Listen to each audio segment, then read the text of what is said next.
Hello again, everyone. Welcome to Washington Gun Law TV. I'm Washington Gun Law President William Kirk. Thanks for joining us. Hey, a few weeks ago, we did this video right here about Englishtown Mayor Daniel Francisco and his city council that had agreed to refund for all of their residents New Jersey's ridiculous gun permitting fee, because a large majority of it actually went to the municipality. And we applauded Mayor Francisco and his city council at that time. Well, to quote another famous New Jersey native-born son, you can't start a fire without a spark, because it appears that this has really turned into something that could be much bigger than what just happened in Englishtown. We'll explain it all in just a moment. So today, let's spend a few minutes and let's talk about, here comes the Second Amendment revolution in New Jersey.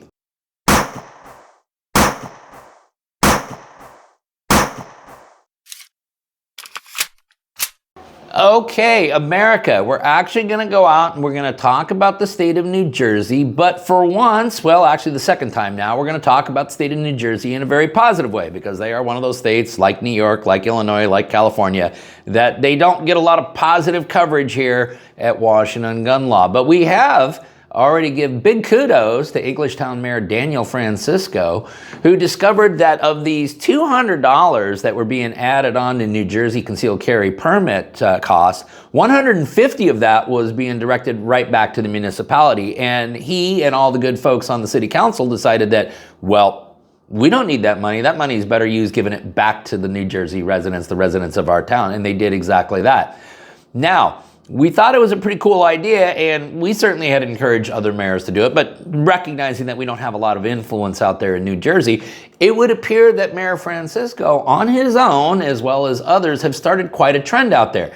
And that trend has gotten the Citizens Committee on the Right to Keep and Bear Arms, as well as the New Jersey Firearm Owners Syndicate, and the National Rifle Association's Institute for Legislative Action, all together, and they are now making a big push for all the folks out there in these small, wonderful towns all around New Jersey to go back to the city council and say, hey, I think you ought to do exactly what Englishtown is doing. And the good folks over at the Citizens Committee on the Right to Keep and Bear Arms authored a letter, and we're going to share that with you because it's New Jersey. It's going to give you some information, and I want you to know that if you want to know how to contact the powers that be for your particular jurisdiction, there's a link down in the description box that we got from the Citizens Committee on the Right to Keep and Bear Arms here, down there in the description box, that will walk you through the process. But the letter, in part, states the following. The Citizens Committee for the Right to Keep and Bear Arms is pleased to announce a partnership with the New Jersey Firearm Owners Syndicate and the National Rifle Association Institute for Legislative Action. In a CCR-KBA and NGFOS-backed initiative, Englishtown, New Jersey, passed a resolution to refund applicants the municipal portion of permit to carry fees. These three organizations have decided to come together to replicate the success in Englishtown and to carry these rebate resolutions across the Garden State. So as you can see, this is a push to make this happen statewide. Let's go, New Jersey. Now here's what else they say. The issue at hand is permits to carry are $200 in New Jersey, but of that fee, $150 goes to the local municipality. There's nothing barring jurisdictions from refunding applicants the municipality's portion of the fee. A negligible amount of these funds go into the administration of issuing the permits.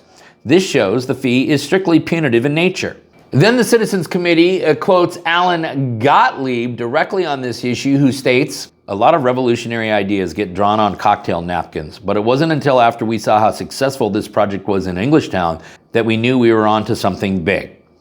Partnering with NRA, ILA, and NJFOS is a no-brainer. We're working to get these unconstitutional fees refunded back to as many applicants as possible. These fees are exorbitant and fly in the face of Bruin. The NRA-ILA was quoted as saying, we're proud to stand with NJFOS and CCR-KBA in urging municipalities to significantly reduce the financial burden placed on New Jerseyans seeking to exercise their constitutional rights. No one should be priced out of their right to self-defense. Eliminating these unjust costs is a common sense step toward ensuring equal access to a fundamental freedom. The Citizens Committee concludes their letter with, in the weeks since Englishtown passed their resolution, citizens in dozens of other towns have brought up the issues with their own councils. We congratulate Franklin Township on adopting its own resolution returning carry fees back to residents and encourage every locality in New Jersey to do the same. And huge kudos to the Franklin Township as well. So you begin to see that this is not an isolated incident now, New Jersey. This is beginning to develop as a trend. And listen, we want to see this continue. How can you help? Well, you can contact your local townships. You don't know how to do that? That's all right. The Citizens Committee on the Right to Keep and Bear Arms put together a link. We put it down in the description box below so that you can geek out on it for yourself. But New Jersey, let's get some skin in the game. Let's get involved here. Clearly, your state government, as you know, is kind of rotten to the core, but it appears at the local level, in large parts of New Jersey, you have good, honest, hardworking, red-blooded Americans that are running those towns and townships, and they are willing to help preserve your inalienable rights. So let's everyone get in on this, because this is a potential revolution. And ultimately, we oftentimes see rights taken from the top down from the state, but maybe we can start winning them down from the bottom up by beating them at the local level. Okay, we're gonna go ahead and link up everything down below so you don't have to take our word for it. If you got any questions about this or anything else related to what's left of our Second Amendment rights, you guys should know how to get a hold of Washington gun law by now, but if you don't, that's okay. That information's down there in the description box. If you got an idea for a video that we should be doing around here, you click on that link right there and you tell us all about it. If you want to subscribe to the monthly newsletter, that information down there in the description box. And then finally, and most importantly, let's everyone remember that part of being the lawful and responsible gun owner, like we talk about all the time here, is to know what the law is in every situation and how it applies to you in any instance that you may find yourself. Until next time, thanks for watching and stay safe.